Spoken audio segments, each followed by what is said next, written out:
कभी कभी अचानक ही विधाता हमें ऐसे विलक्षण व्यक्तित्व से मिला देता है जिसे देख स्वयं अपने जीवन की रिक्तता बहुत छोटी लगने लगती है। हमें तब लगता है कि भले ही उस अंतर्यामी ने हमें जीवन में कभी अकस्मात अकारण ही दंडित किया हो, मगर हमारे किसी अंग को हमसे विच्छिन्न कर हमें उससे वंचित तो नहीं किया। फिर भी हम में से कौन ऐसा मानव है जो अपनी विपत्ति के कठिन क्षणों में विधाता को दोषी नहीं ठहराता। मैंने अभी पिछले ही महीने एक ऐसी अभिशप्त काया देखी है जिसे विधाता ने कठोरतम दंड दिया है, किंतु उसे वह नतमस्तक आनंद मुद्रा में झेल रही है, विधाता को कोस कर नहीं। उसकी कोठी का अहाता एकदम हमारे बंगले के अहाते से जुड़ा था। अपनी शानदार कोठी में पहली बार कार से उतरते देखा तो आश्चर्य से देखती ही रह गई। कार का द्वार खुला, एक प्रौढ़ा ने उतरकर पिछली सीट से एक व्हील चेयर निकालकर सामने रख दी और भीतर चली गई। दूसरे ही क्षण धीरे धीरे बिना किसी सहारे के कार से एक युवती ने अपने निर्जीव निचले धड़ को बड़ी दक्षता से नीचे उतारा। फिर बैसाखियों की सहायता से ही व्हील चेयर पर पहुंच उसमें बैठ गई और बड़ी तटस्थता से उसे स्वयं चलाती कोठी के भीतर चली गई। मैं फिर नित्य समय पर उसका यह विचित्र आवागमन देखती और चकित रह जाती, ठीक वैसे ही जैसे कोई मशीनी बटन खटखटाती अपना काम किए चली जा रही हो। धीरे धीरे मेरा उससे परिचय हुआ। कहानी सुनी तो दंग रह गई। नियति के प्रत्येक कठोर आघात को अति अमानवीय धैर्य और साहस से झेलती वह बित्ते भर की लड़की मुझे किसी देवांगना से कम नहीं लगी। मैं चाहती हूं कि मेरी इन पंक्तियों को उदास आंखों वाला वह गोरा उजले वस्त्रों से सज्जित लखनऊ का मेधावी छात्र भी पढ़े, जिसे मैंने कुछ माह पूर्व अपनी बहन के यहाँ देखा था। वह IAS की परीक्षा देने इलाहाबाद गया। लौटते समय किसी स्टेशन पर चाय लेने उतरा कि गाड़ी चल पड़ी। चलती ट्रेन में हाथ के कुल्हड़ के साथ चढ़ने के प्रयास में गिरा और पहिए के नीचे हाथ पड़ गया। प्राण तो बच गए, परंतु दायां हाथ चला गया। उसी विच्छिन्न भुजा के साथ साथ धीरे धीरे वह मानसिक संतुलन भी खो बैठा।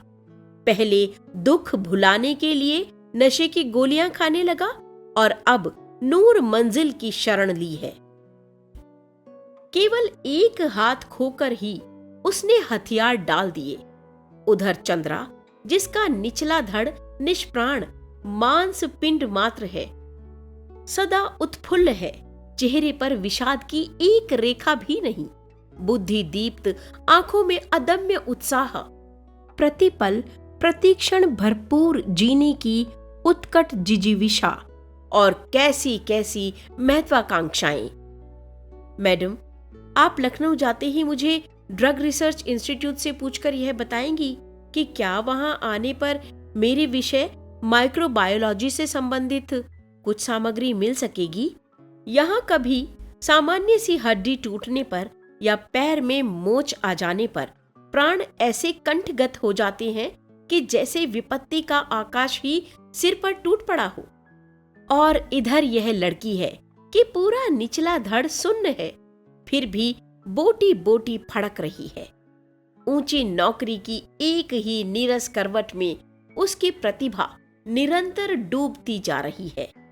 आजकल वह IIT चेन्नई में काम कर रही है।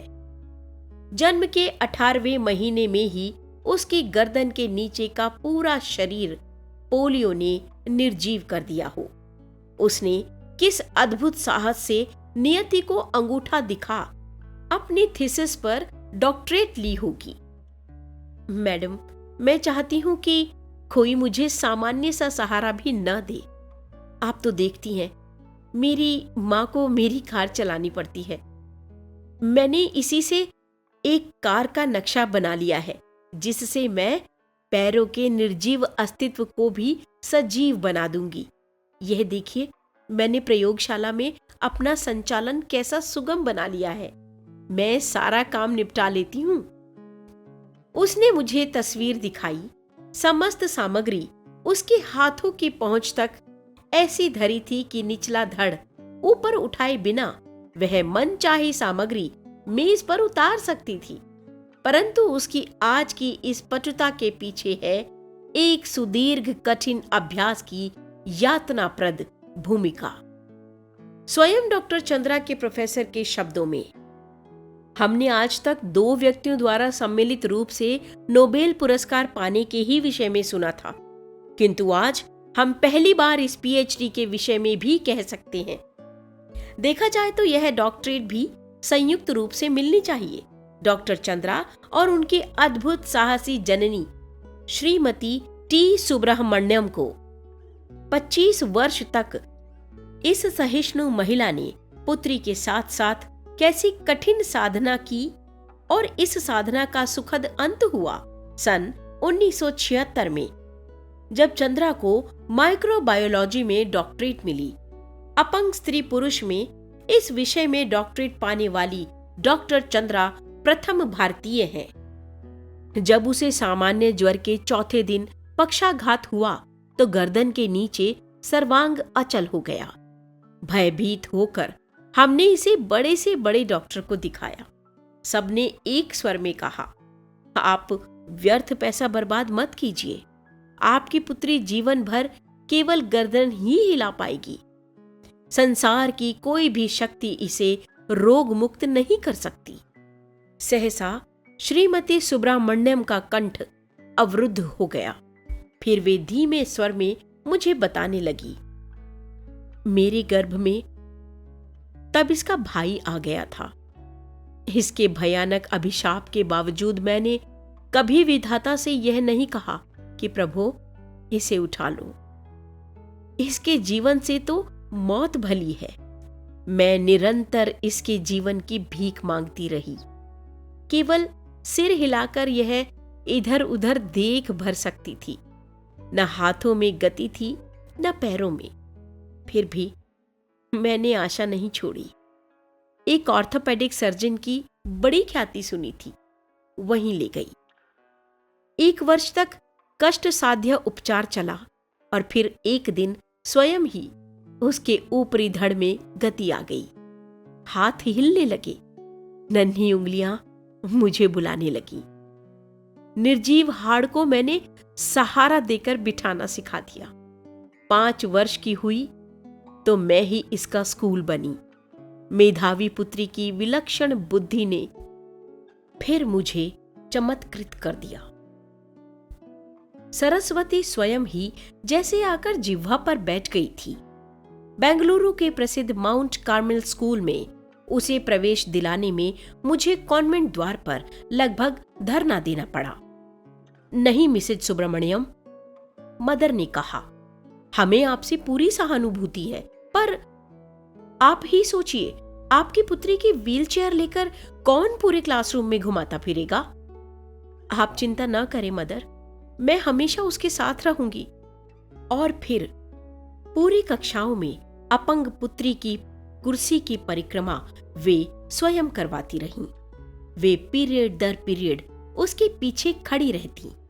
प्रत्येक परीक्षा में सर्वोच्च स्थान प्राप्त कर चंद्रा ने स्वर्ण पदक जीते, बीएससी में प्रथम स्थान प्राप्त किया और बेंगलुरु के इंस्टीट्यूट ऑफ साइंस में अपने लिए सीट अर्जित की।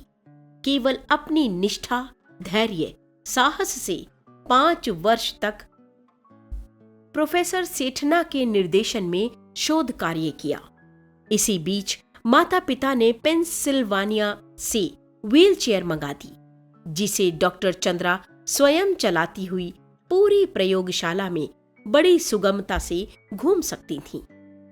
लेदर जैकेट के कठिन जिरह बख्तर में जकड़ी उस हंसमुख लड़की को देख मुझे युद्ध क्षेत्र में डटे राणा सांगा की याद आ गई। क्षत विक्षत शरीर में घावों के असंख्य निशान, किंतु आभा मंडित भव्य मुद्रा। मैडम, आप तो लिखती हैं, मेरी कविताएं देखिए, कुछ दम है क्या इनमें?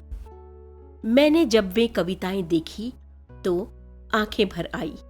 जो उदासी उनके चेहरे पर कभी नहीं आने पाई, वह अनजाने ही उसकी कविता में छलक आई थी। फिर उसने अपनी कढ़ाई बुनाई के सुंदर नमूने दिखाए। लड़की के दोनों हाथ जैसे दोनों पैरों का काम करते हों, निरंतर मशीनी खटखट में चलते रहते हैं। जर्मन भाषा में माता पुत्री दोनों ने मैक्स मूलर भवन से विशेष योग्यता सहित परीक्षा उत्तीर्ण की। गर्ल गाइड में राष्ट्रपति का स्वर्ण कार्ड पाने वाली यह प्रथम अपंग बालिका थी। यही नहीं, भारतीय तथा पाश्चात्य संगीत दोनों में उसकी समान रुचि है। अपने एल्बम को अपनी निर्जीव टांगों पर रख वह मुझे अपने चित्र दिखाने लगी।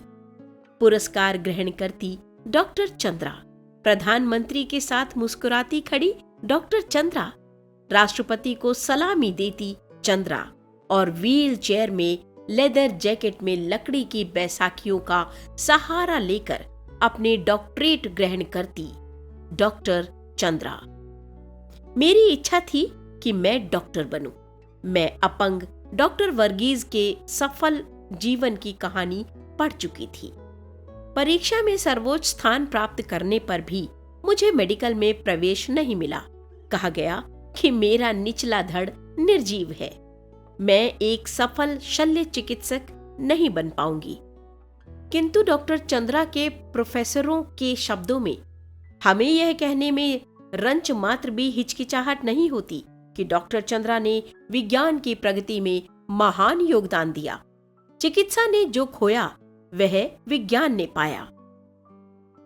चंद्रा के एल्बम के अंतिम पृष्ठ में है उसकी जननी का बड़ा सा चित्र, जिसमें वे जेसी बेंगलुरु द्वारा प्रदत्त एक विशिष्ट पुरस्कार वीर जननी ग्रहण कर रही हैं। बहुत बड़ी बड़ी उदास आंखें, नाक के दोनों ओर हीरे की दो जगमगाती लोंगों पर विजय का उल्लास, जूड़े में पुष्प वेणी। मेरे कानों में उस अद्भुत साहसी जननी शारदा सुब्रमण्यम के शब्द अभी भी गूंज रहे हैं। ईश्वर सब द्वार एक साथ बंद नहीं करता। यदि एक द्वार बंद करता है तो दूसरा द्वार अवश्य खोल देता है।